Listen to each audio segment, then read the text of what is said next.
Good afternoon, Dr. Tobias. It's Agassi here. Can you hear me? Yeah. Recording in progress. Thank you very much for joining. My name is Tobias White. It's nice to meet you. We haven't met. Good to see you. Most welcome Thank you too. Yeah, most welcome to this lecture. I know you are quite busy, and it is our pleasure to have you in our lecture today. So the Department of Finance of the University of Dar es Salaam, we teach several courses, one of which is the course on development banking. Projects and investment banking is a course we combine some recent skills and knowledge to our students. I teach this course myself and another person. His name is Dr. Mdewa, joining from Johannesburg today, and we have Dr. Mparo, Goodhope Mparo. But we have several other students joining from Nairobi. We have other colleagues joining from Lusaka and elsewhere in the world. The main aim was just to get an overview of the role of development banks, economic development of Tanzania, and maybe how they are financed. Just a very quick recap on issues, because we had extensive review of literature, visiting the World Bank, visiting the Treasury Department, looking at how much is committed to Tanzania, how much was released, how much is to be released in the future. And for sessions like this, having World Bank around is quite good to have you, and maybe spend some time, as you have agreed, let's say 30 minutes or so, to tell us about what is going on, and maybe if you have some questions, maybe we can ask one question or two, and I think it will be all good for that. Okay, excellent. Thank you very much for the invitation. I'm very glad to be here and have this opportunity to discuss the very quite important issue of the role of development financial institutions for emerging markets. I have a sort of what I think a crisp presentation.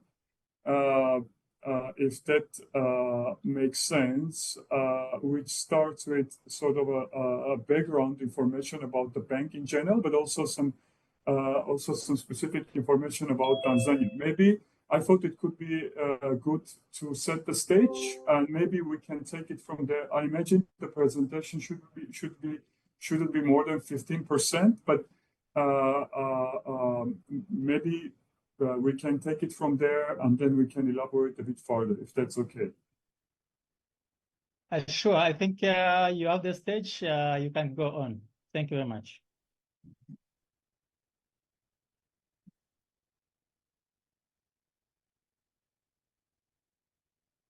Can you please let me know if you can see the presentation?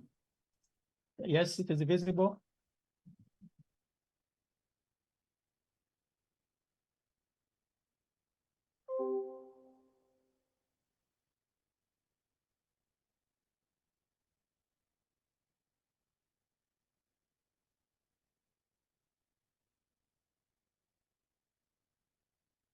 I'm having an audio problem. I can't hear you. Sorry. Yeah, the presentation is visible, but you can put it in your presentation model. Okay. Yeah, I lost audio. Sorry for that. So you can't see my presentation yet, right? We can see. I can see it. Oh, you can see it. Excellent. Yes. Excellent. Can you put it in presentation mode?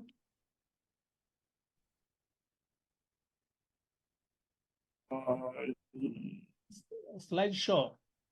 Yeah. Yeah, it's coming. It's coming. Excellent. Okay. Thanks again. Just maybe before I start the presentation about myself, my name is Agassi Mukherchan. I'm the lead economist of the Tanzania region, which includes Tanzania, Zambia, Zimbabwe, and Malawi. And I'm also a program leader, which covers some additional sectors in addition to macro, including the private sector, financial sector, institutions, governance, and poverty analytics. I've been around for about a year and a half. Before that, I was in Kenya. I was the country economist for Kenya in Nairobi. And before that, I was in Kigali, Rwanda. So I have a bit of an experience of working for the World Bank in our East Africa operations. And I'm very glad to be here. And as you can see, I consistently decided to stay in East Africa for my career at the World Bank. So maybe we can, I'll give you some information, and please let me know if it's redundant if you already know these issues. But I'll just quickly cover some of the kind of foundational issues. Of course, you probably know that the purpose and mission of the World Bank is basically centered around two overarching goals. It's to reduce poverty and build shared prosperity.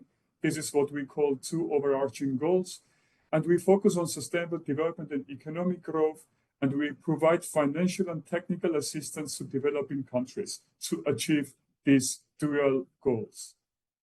Structure of the World Bank, it may be confusing, but in reality, there are several branches of the World Bank. It's not just like, we used to be called World Bank Group to highlight the fact that there are several institutions.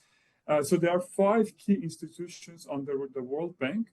One is the sort of the core of the World Bank is IBRD.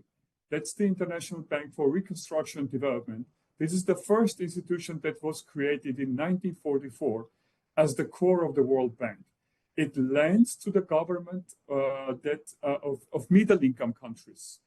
And then the second most important in terms of the timeline, when it was created in 1960s, it's International Development Association that provides financing for low-income countries. It's basically highly concessional, interest-free financing for the poorest countries, mostly for low-income countries. And then there is International Finance Corporation, IFC. It basically works with private sector. We call IFC our private sector arm. It works directly with the private sector, of course, with the government's authorization, but it lends, it invests in equity, it provides advisory services to mobilize additional capital for the private sector growth.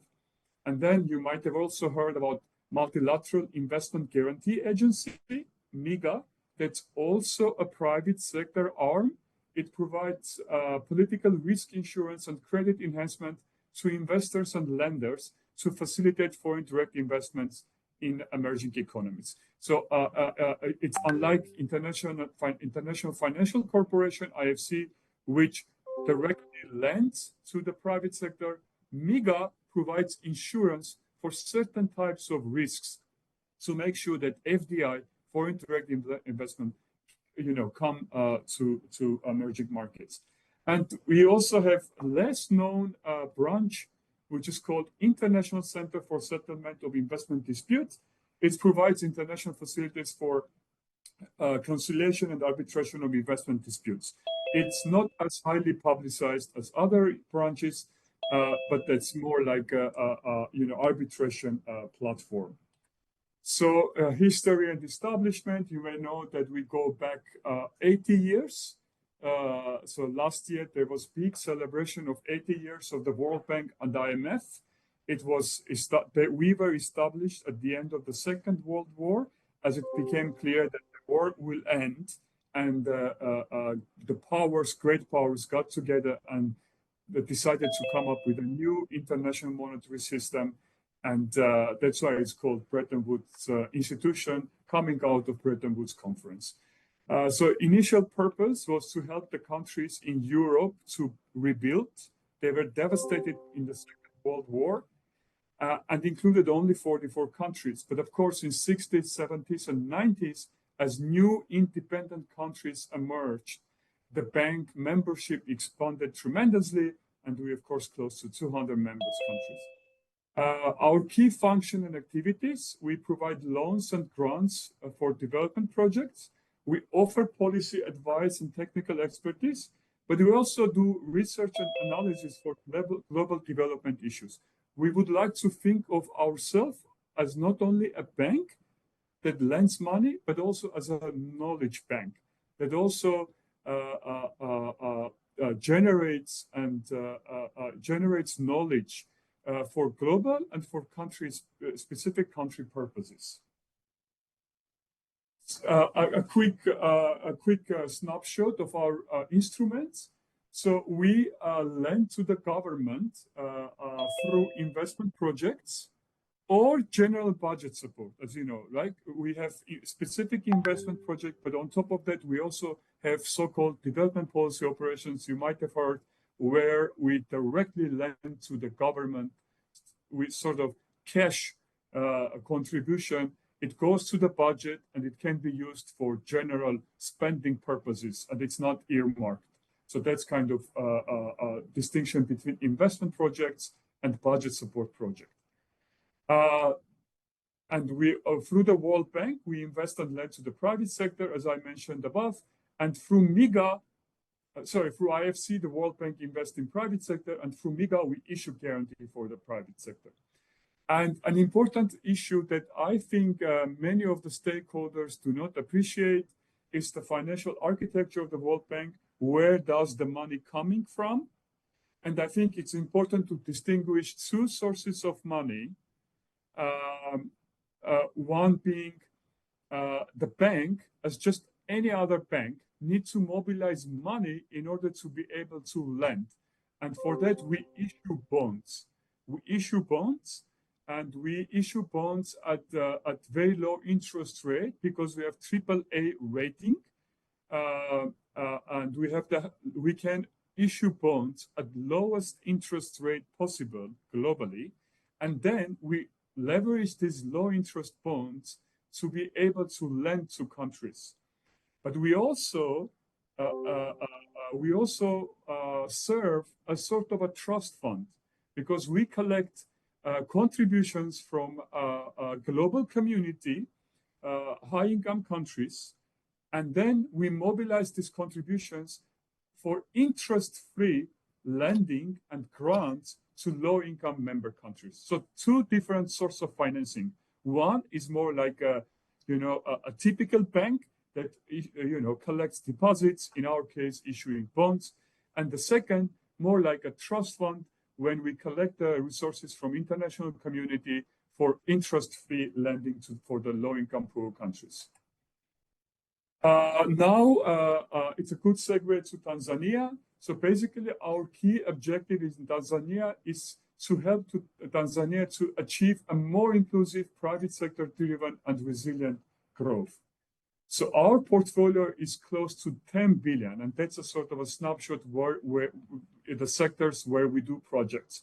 So portfolio meaning we have 34 approved projects, which are being implemented currently, and there is a portfolio of about $10 billion. It doesn't mean that we overall landed 10 billion. We landed much more than 10 billion, but as of now, the portfolio is about 10 billion. So we have so-called CPF. Sorry, I should have explained it. It's country partnership framework. We do it for every 5 years, and we have high-level outcomes and cross-cutting themes. So our high-level outcomes, we have 3 high-level outcomes, the area that we're trying to help the government, because we know we cannot do everything. That's why we narrow down to specific areas where we want to help, and that's human capital, the private sector-led growth, and enhanced resilience to shocks and climate impact. There's like 3 big areas where we want to focus. And we also have sort of cross-cutting themes. It's in governance institutions, but also empowerment of women and youth. So this is a quick kind of breakdown in sub-areas under each high-level outcome, just to show, where we put our resources, and it's education, health, water sanitation and hygiene services, social protection, importantly. In the private sector, we lend for reforms in business environment, access to finance, agriculture, urbanization, connectivity, etc. And for resilience, our focus is mostly on climate resilience and sort of economic resilience, how to strengthen the economic resilience to withstand all sorts of economic shocks. So that's basically, in a nutshell, our architecture. So going forward, we will be kind of focusing in these areas. Before I conclude, just wanted to maybe going back to the instruments, the final item here, mobilizing donor resources, where I mentioned that we operate sort of a trust fund. So Tanzania is a IDA eligible country, meaning that most of the lending for Tanzania is being done through IDA resources, which is basically interest-free lending for Tanzania. IDA meaning International Development Association. And every 3 years, we organize a fundraising campaign and we mobilize resources from the international community. And then every 3 years, we do it again and again. So from July 1st, a new IDA process will begin, which will be the 22nd IDA. And typically, within one IDA cycle in 3 years, we are able to mobilize somewhere in between $3 to $4 billion for Tanzania.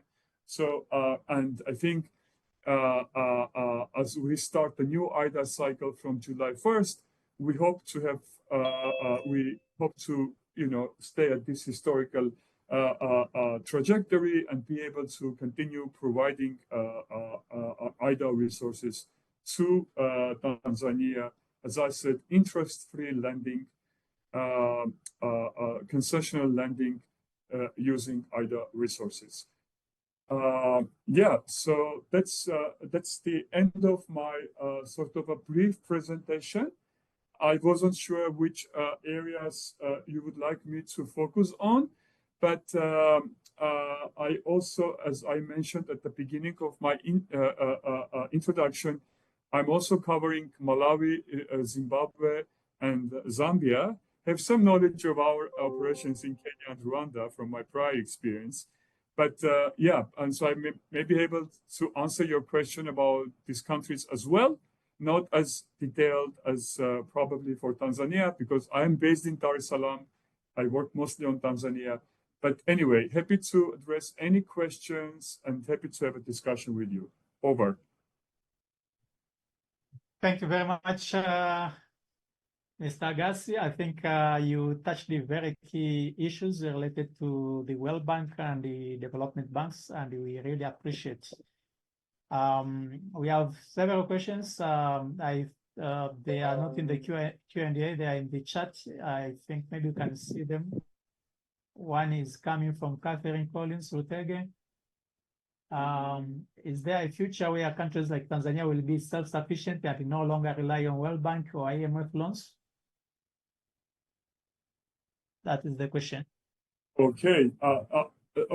So I can read the questions. I now see the questions. So let me quickly take a look at the. So I'll just. Should I just go question by question? Yes, I think it will be good that way. Is there a future where countries like Tanzania will be self-sufficient and no longer rely on WB or IMF loans? It's a very good question, actually. So I think, as you know, we are not working only with low-income countries. Actually, Tanzania is no longer a low-income country. It's a middle-income country. It's been already 4 years as Tanzania has been a middle-income country. But, if you look at our membership and actually countries that are actively working with the World Bank and borrowing from the World Bank, you'll be surprised to see many countries there that you would consider as relatively better off. What does it mean? I'm not trying to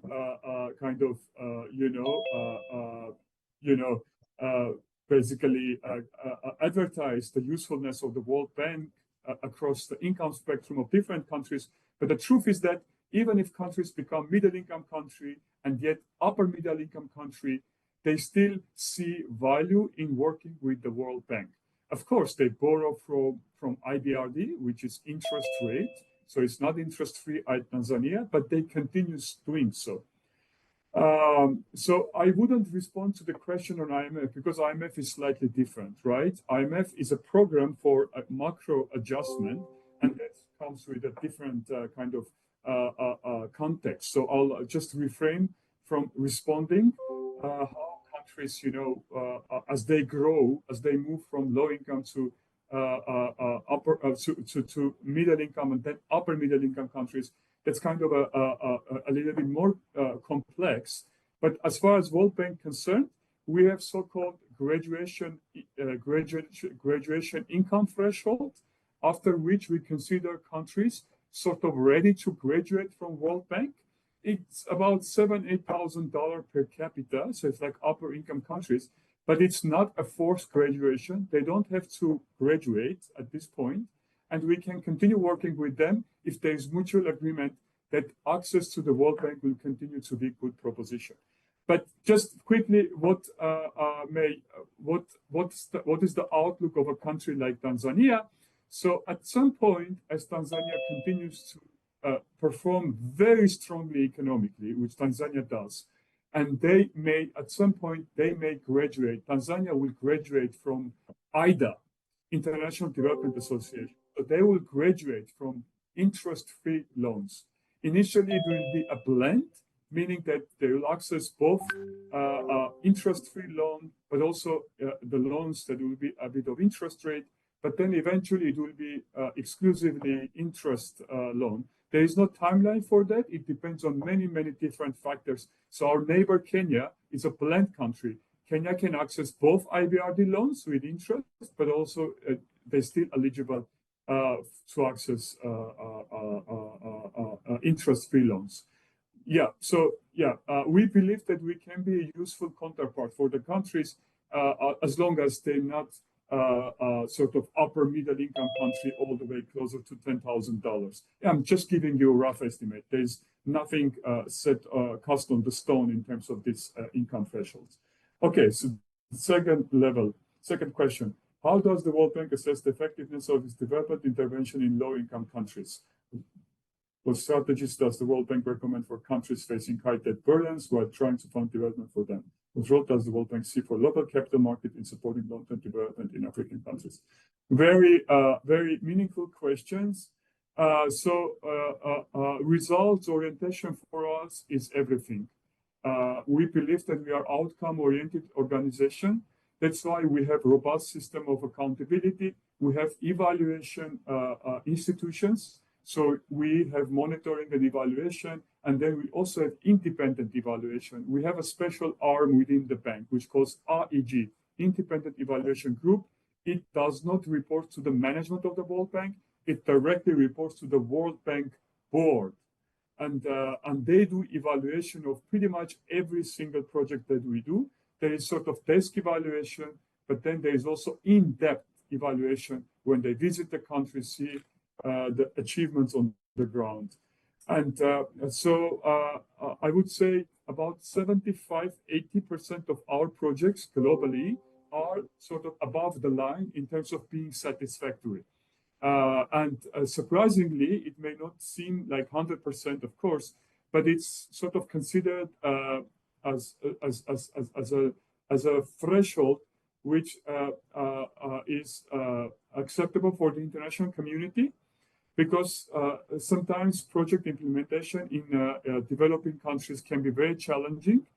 And so achieving 80–85% of projects, above the line, above, being satisfactory is not perfect, but it puts on in a position to even try to achieve even more. And that's basically what now the reforms that the World Bank is trying to implement internally. It's all about to make it even more efficient and more impactful.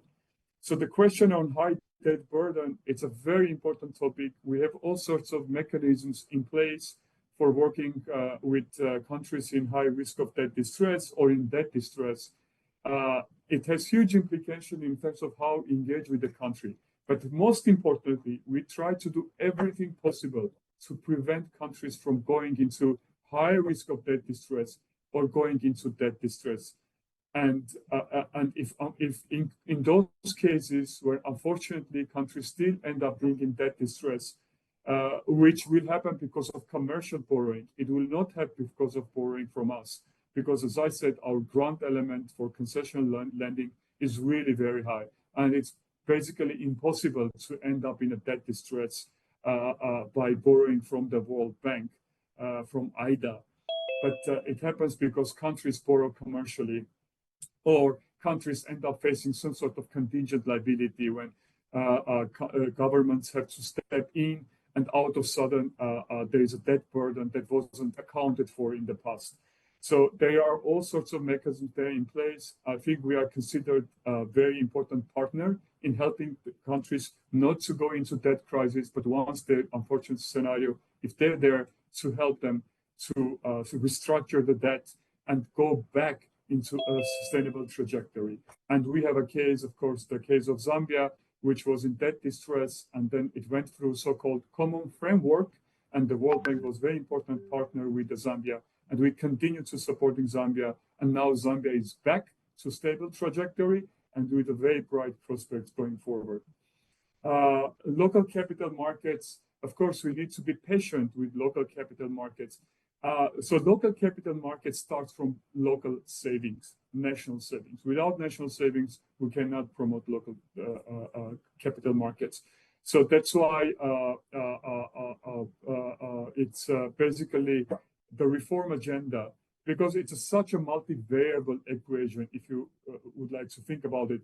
Imagine, so it's like a chicken and egg problem in a way, right? If you have good in the business environment, that people may be even saving more to tap into these opportunities or investing, right? Because if there are investment opportunities, people may even save more to invest. And then also creates opportunities for capital market to emerge. So it's a big kind of endogeneity there, one factor variable enforcing the other one.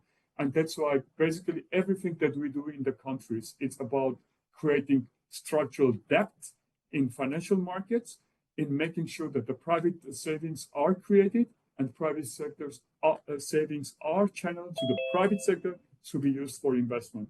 So it cuts across with everything that we do in countries. Okay, how is the issue of non-performing loans being addressed in the development banking sector? Yeah. So I understand the question is the loans to the World Bank, right? I mean, the loans that the World Bank extended to the member countries, if that's the case.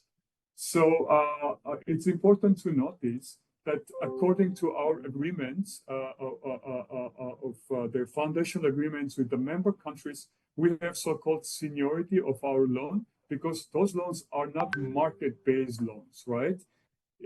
In case of either country, they're basically grants. The grants element varies from 40 to 60%. So for every $100 that we lend, it's basically $60 is a grant. So because of the nature of the development institutions, of development financial institutions, we have so-called the seniority clause, which means that in case of debt distress, they will give us priority for servicing our debt. Without that, we'll not be able to issue bonds at AAA rating. We'll not be able to issue low interest bonds to recycle them for lending to the member countries. That's the only reason why the World Bank has AAA rating, because there is a belief by rating agencies that the World Bank will be always able to collect its loans, to recover the loans.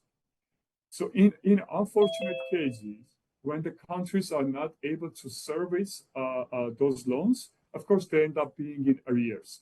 But once a country, in a very rare cases, there are not many cases, fortunately, it's a handful of cases globally, when they end up in such a distress that they have to stop servicing World Bank loans, it becomes arrears. Unfortunately, in case of careers, in terms of countries accumulating arrears, the World Bank is no longer able to lend to those countries for obvious reason, right? If they're not servicing the land, it will be a very counterintuitive for us to continue lending.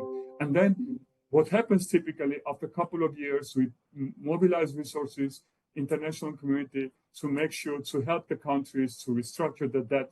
And then we do arrears clearance, re-engagement, and hoping that we can go forward. So there are some cases where there have been arrears, but in most of the cases, those cases ended with a couple of years of pause, but they ended us mobilizing resources, helping the countries to go back to sustainable trajectory and re-engaging with the countries and helping them again. So that's basically what happens. But of course, we hope that it doesn't happen. And it's fortunately, it's not many cases.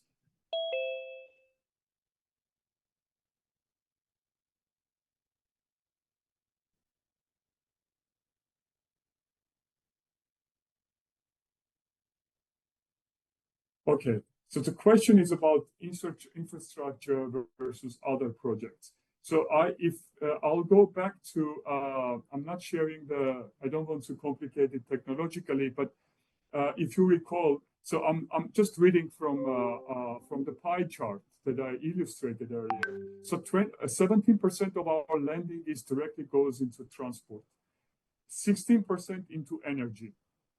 And these are, I'm talking about infrastructure, right? These are brick and mortar investments. Education, 17%. This is mostly about building schools.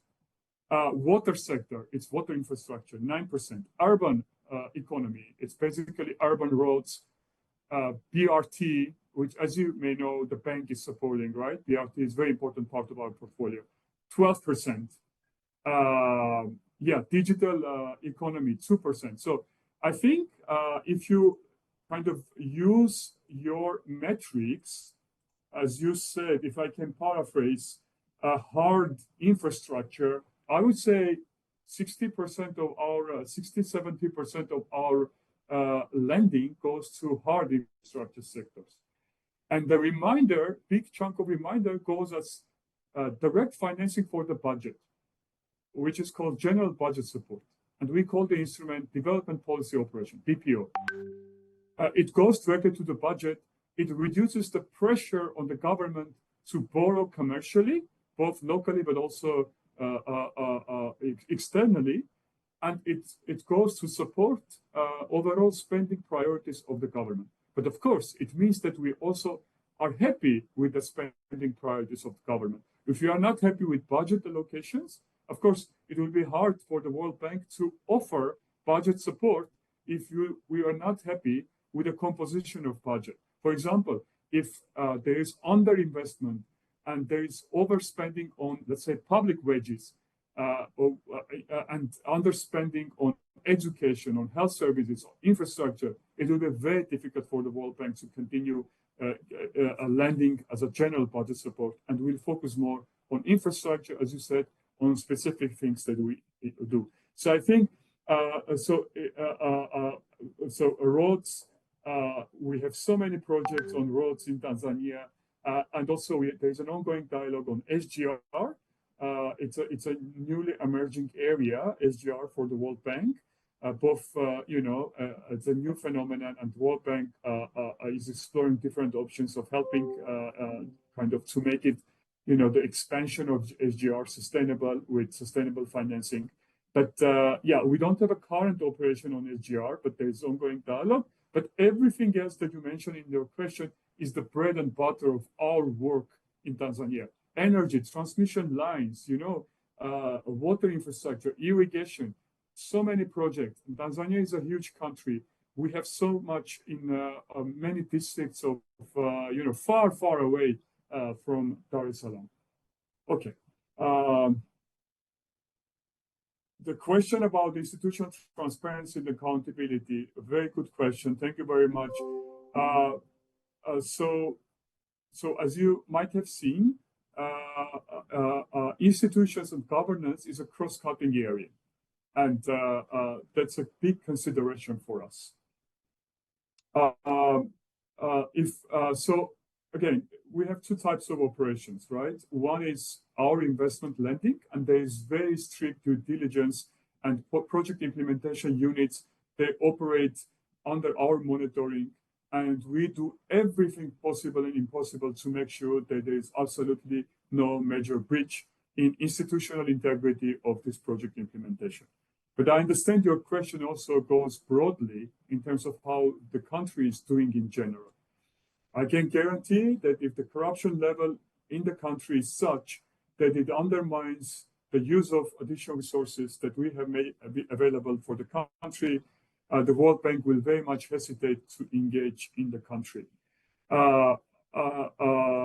We understand that, of course, elimination of corruption is not possible in short term, but we also have projects in place that directly support the strengthening of governance in the country. So, for example, here in Tanzania, we have several projects that are very much focused on making sure that the integrity of public financial sector is there, for example. We also have a judicial reforms operation, as you know, which is not only about building new court buildings, as you know, you might have seen across the country, but also strengthening the judicial system, training of judges, many other things. And the project is going quite well, and we have requested additional financing, and we probably continue with another follow-up operation, which will focus on judicial reforms in terms of making sure that the judicial system provides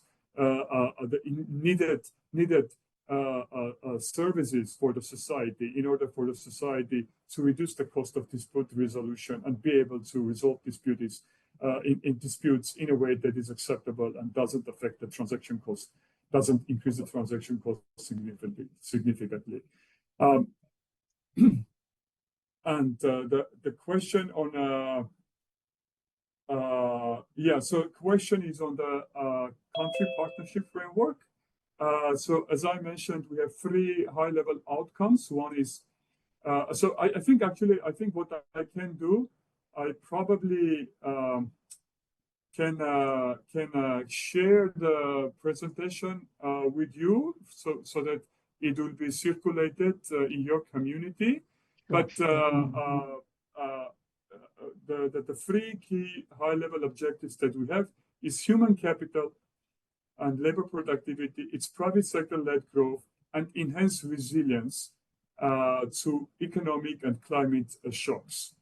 That would be our 3 key areas. And then I mentioned the breakdown. It's a lot for me to read it again, but I'm happy to share this presentation after this session for you to have it handy if needed.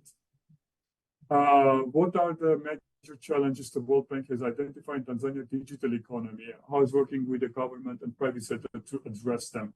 So we have a digital economy. We have a digital project. It's basically to make sure that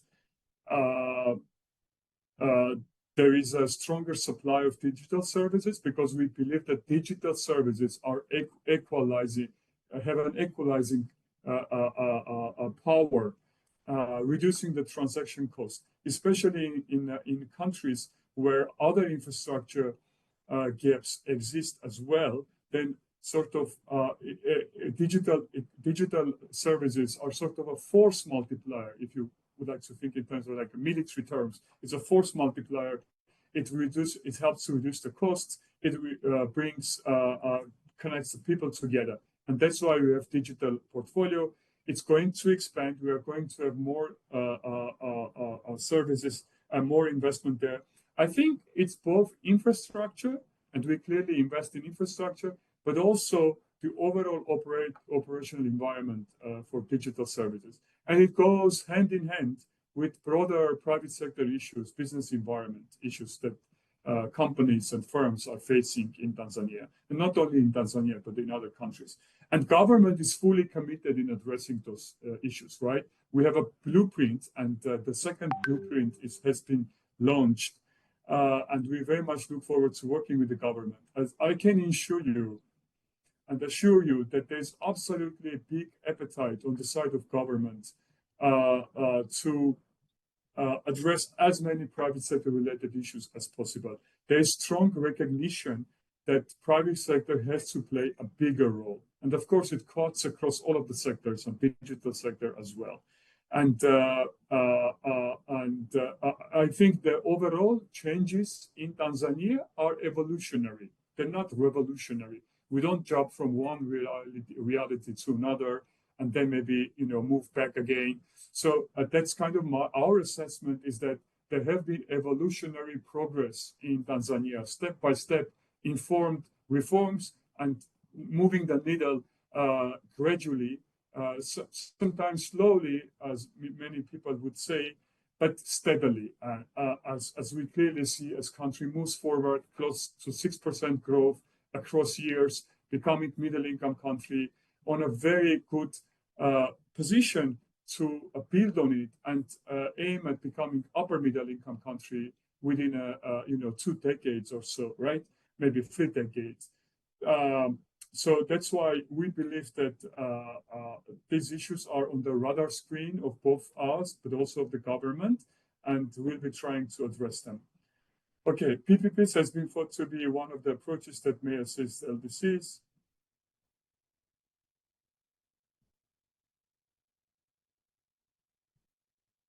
Mm-hmm.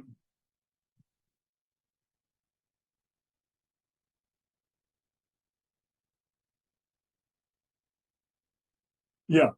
Okay. So the question of PPPs, right?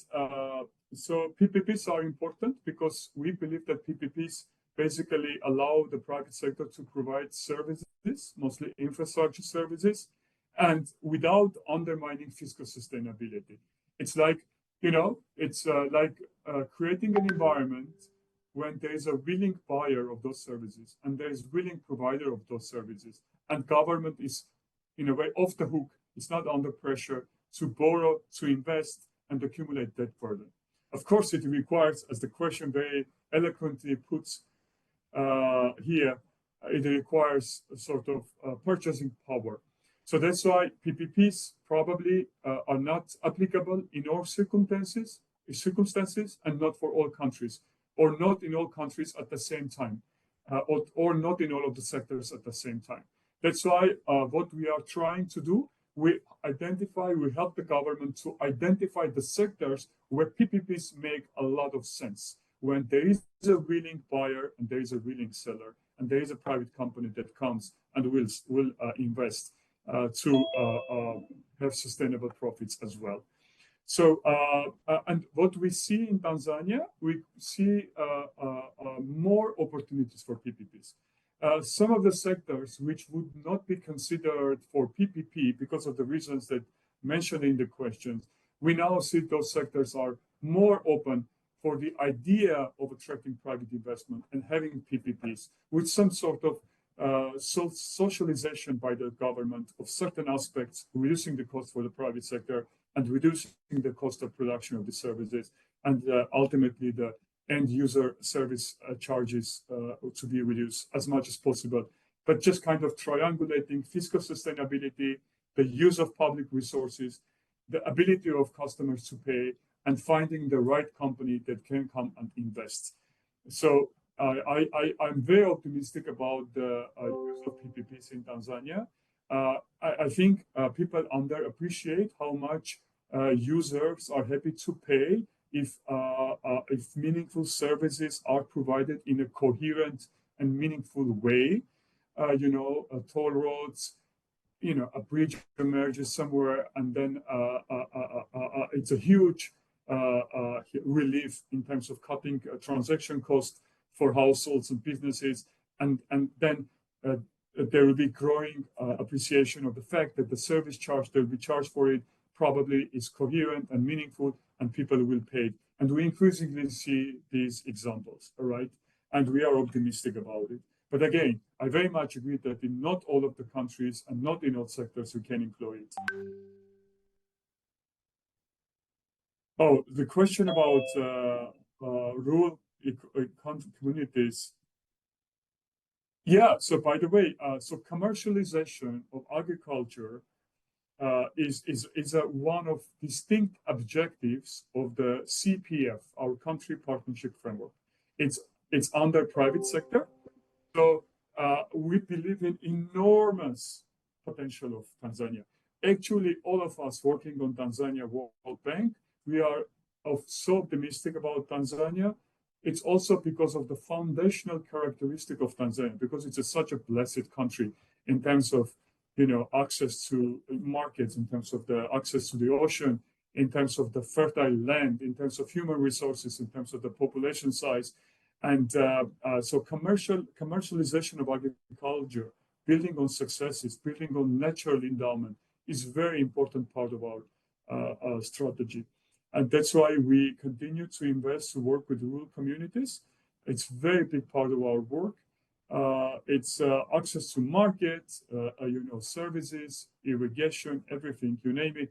We are present, our operations present everywhere. Of course, we cannot cover the entire country, but also what we try to do through general budget support, we also work with the government's own reforms that we believe will improve the way how agriculture functions. There's so many untapped resources in agriculture. What is most important, I think, ultimately, the success of Tanzania in terms of how fast it will move the income ladder and become like $3,000-4,000 per capita country, and then later on upper middle income country, hopefully within 2 or maybe 3 decades. Ultimately, it will hinge on the ability to accelerate the productivity in agriculture and use the surpluses of that agriculture sector, which is already there. We know how strongly, Tanzania is doing in agriculture in general. Last year, it had a bumper harvest. It was a surplus country, selling a lot of foodstuff, helping other countries in the region who suffered from the different types of shocks, droughts, and floods. But then Tanzania's agriculture is gradually expanding, and it's getting to a point when it's so big and it can even create surpluses for investment across other sectors. So basically, it boils down to the question of agriculture sector moving to the productivity ladder as fast as possible, generating surpluses, empowering rural to urban transition. Because in 10, 15, 20 years, that there will be less people in rural areas, and there'll be bigger cities. There'll be much bigger Dar es Salaam. There'll be much bigger Mwanza. There'll be much bigger Dodoma. And most of the people will move there from the agriculture areas, from rural areas.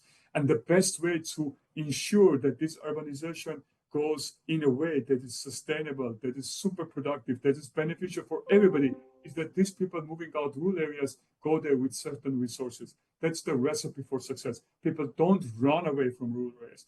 People go there, they have surplus, they can go, they can invest in education for a year or two, tertiary education in cities, and then join the job market right away. Some will go to colleges, some will go to tertiary, some will open small businesses by the surpluses they generated in rural areas. That's a development story. This is how East Asian countries developed. This is how East European countries became upper middle income countries, some of them even high income country.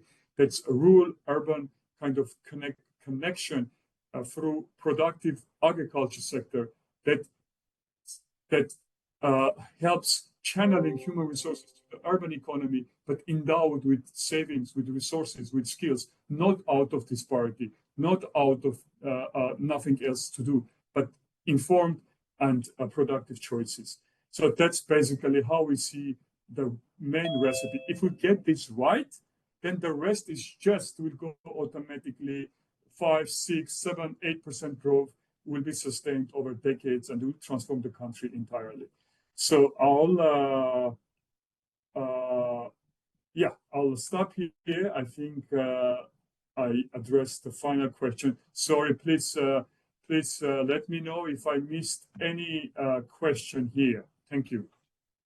Thank you very much. I think it is a very insightful discussion.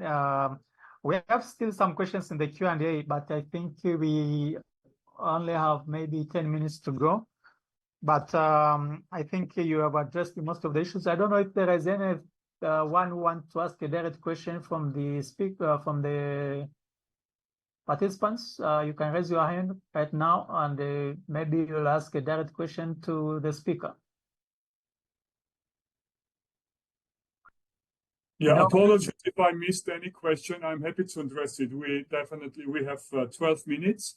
So I have a hard stop at 6. But if I missed anything, please ask me. But I'm going through the list and I don't see. Sorry, but yeah, please ask the question. It is in the Q&A, but Emmanuel, you can ask. All right. Thank you, Dr. Tobias. Can you all hear me? Yes. Yes. Good evening, everyone. Thank you for the session. I just had one extra question, and it was on interest rates. Interest rates that are usually provided to these developing countries. So there's been a recent debate that we've noted that some of the interest rates that are particularly administered towards developing countries' loans, I think by the IMF and World Bank. I'm very sure on the IMF side, not so sure on the World Bank. So the debate is circulating around interest rate and fairness, that you might have some countries within the SSA region that might have, not only on an interest rate perspective, but also on credit rating, that they might have better, lower credit risks or better loan assessment qualifications that are better than perhaps some of the countries outside the SSA region, but still they fall trap to high interest rates.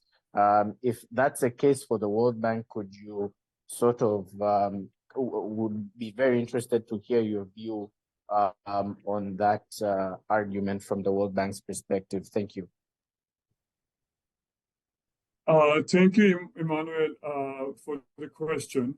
If I understood it correctly, so just to highlight one important aspect, which is that our interest rates that we charge, they're not based on a credit sort of rating of the country.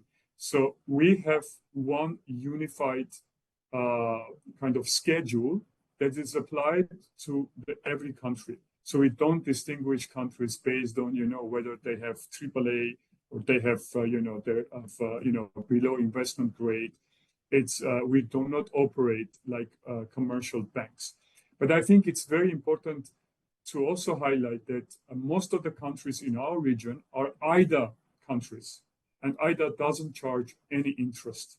We have a so-called commitment fee, as a commitment service fee. It's 0.7%.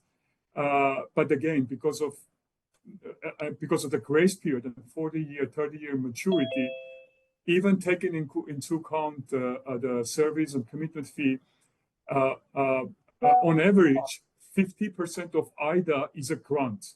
By the time they return it, because of the inflation, grant element gets to 50%. And for IBRD, this is where we charge the interest rate. Of course, that interest will fluctuate because basically IBRD is, if you remember, it used to be called LIBOR. Now it's called SOFR, which is different. So we borrow at that rate, and then we put a little bit of margin, and then we lend to the countries. It will fluctuate depending on international interest rate. But IBRD is not for low-income country. In our region, the only country that is IBRD eligible, it's Kenya, but it's also a blend country. So at the same time, Kenya accesses both IDA and IBRD. We don't have any IBRD country in our region other than Kenya. I'm talking about East Africa. I mean, the sub-region, right? And I think it's still a couple of years away for Tanzania to start to be considered for that. So these interest rates, again, we don't differentiate. We have two schedules, IDA and IBRD, but most of the countries are IDA. Thank you.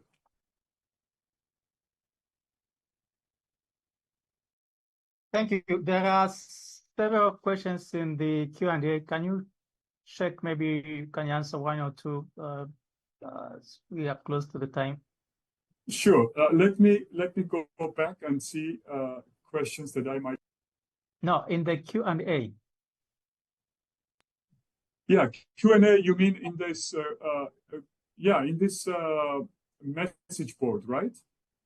Not message board. Actually, there is a Q&A and under the share down there when you have participants share host tools. So can you please read because I don't see any other questions, so maybe I'm looking in the wrong place. But if you can read the questions that I did not cover, I'm happy to quickly cover them. Okay. There is a question on what ways does the World Bank collaborate with the national development banks in Tanzania and the governments to enhance sustainable development outcomes? This is from Albano Mboto.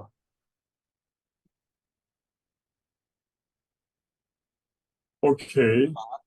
Sorry, I didn't hear you well. So the bank is cooperating with the government for sustainable development financing? Yes. In what ways does the World Bank collaborate with the national development banks in Tanzania and the government? National development banks. Okay, sorry. Yeah. Okay. Yeah. So I think I should have probably mentioned national development banking financial institutions, which we have in some countries, because they kind of also are serving this broader societal objective of growth and development. That's why they're very different from a commercial bank. In terms of how exactly we collaborate with the bank in similar entities in Tanzania, we have, of course, some government-owned banks, and they play the role of development bank. We don't have operations with them, but right now we are preparing a project which is called FAST. It's Access to Finance Projects. It's a $100 million project. We are working very closely with the Bank of Tanzania and Minister of Finance to make available financial liquidity resources to the banking sector, and the parameters are still to be finalized, how exactly it would go and the possible role of development banks in it. But the idea is to make resources available to the development banks, those commercial banks, for them to make it available for SMEs and lending projects that have important kind of social returns, not only financial returns, right? Because that's an important part of what we do. We hope that in about 2 or 3 months we finalize the operation, and there will be more clarity about the parameters of this access to finance operation. That will be our only. We don't have as of now access to finance operation, so that will be the only access to finance operation. It's called FAST. So please, if you're interested, you check the news in about a month or maybe 2 months, it will be finalized. Sorry, any other questions? So on that one, will that cover also the operations of microfinance institutions, or will cover only the banking financial institutions? Yeah, so it's basically our target is SME. So we want to make liquidity available to the Tanzania's banking system in order them to be more accommodating of credit demand from SMEs. So micro is a little bit different. Micro, it's sometimes commercial banks are not the best fit for micro enterprises, right? You have other credit institutions that are kind of are better positioned to do this, specialized microfinance. So our focus will be on SMEs in that project. Okay. Another thing is that there is a question also from the Albano Mboto. How can World Bank play a crucial role in developing local capital markets in Tanzania and across sub-Saharan Africa? Yeah, so that's a very important question, but also it's a very, very long-term question. Local capital markets are very important, but a lot has to happen before that happens, right? I mean, most importantly, what needs to happen? Countries need to grow, income level needs to grow up, and there should be some domestic savings. So luckily in Tanzania, we have savings. By the way, Tanzania has the highest domestic savings in the region. So in a way, Tanzania seems to be a good candidate for the local capital markets to emerge, because you need, first of all, long-term money for long-term capital market. So the question is about sub-Saharan Africa in general, but I just mentioned Tanzania. Some countries are better positioned than others. I think we don't want to push it, in a way, I would say, to put the cart before the horse. I think a lot has to happen before capital markets will be able to deliver what they need to deliver. You can't do it without national savings. Unfortunately, we have some countries in the region that run very low national savings, negative national savings. Tanzania's government is the only government in the region that has positive public savings, meaning they borrow only for capital spending. They don't borrow for recurrent spending. Only country in the region. So I think while it's an important issue, we see it as a long-term issue. There is so much to happen before that. Thank you. Oh, I see now the questions. Dr. Tobias. I see Albano question on trade policy, trade barriers and non-trade barriers. Do you want me to respond to that very quickly? Yes, please. Thank you. Look, so let me not to comment on the question of these tariffs, not because of sensitivity or other reasons, but just because we don't know. Because they come and go, they introduce and then reintroduce and then take them back. So we don't know. So it's a concern. I mean, it's not clear, the outlook. But I think when we talk about trade, and as I said at the introduction about my own background, I spent last 10 years of my career at the bank was with East Africa. I was in Kigali in 2018 when the inaugural summit of all African heads of state took place to launch the Africa Continental Free Trade Agreement. The benefits of within Africa trade are unbelievable. I mean, it's not an overstatement by some economists who run some trade models and show that, Kenya and Tanzania will mutually benefit from it. No, I mean, it's the reality. You go talk to the businesses, everybody wants to trade with everybody. That's the only way to overcome all sorts of constraints that these countries face by enlarging the market. There are some champions in the region that push the agenda super fast, but there are also some other countries that are taking it cautiously. I think when we talk about trade, let's focus on within Africa trade first of all, because this is within our reach. This is our brothers and sisters in the region, and we need to work on it. And of course, global trade is also super important. It's just such turbulent time at this point. But let's fix the biggest challenge that we face. Let's expand our markets. Let's make sure that our East Africa markets delivers. There's so much potential from trading between each other. And think of Uganda. Think of Kenya, Tanzania, uniting the markets. It will be win-win for everybody once we are able to address the bottlenecks.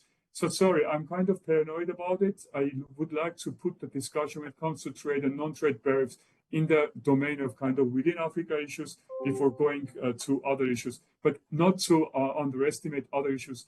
Unfortunately, there are many unknowns. But also it's true when some of our countries had access to, let's say, Agora, right? Agora was an excellent opportunity to tap into basically non-tariff market of the biggest market in the world. And unfortunately, it wasn't fully utilized, as we know, right?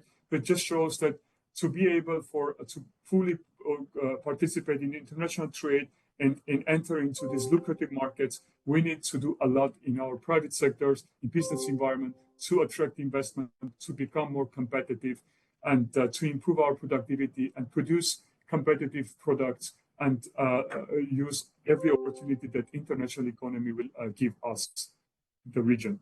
Thank you so much.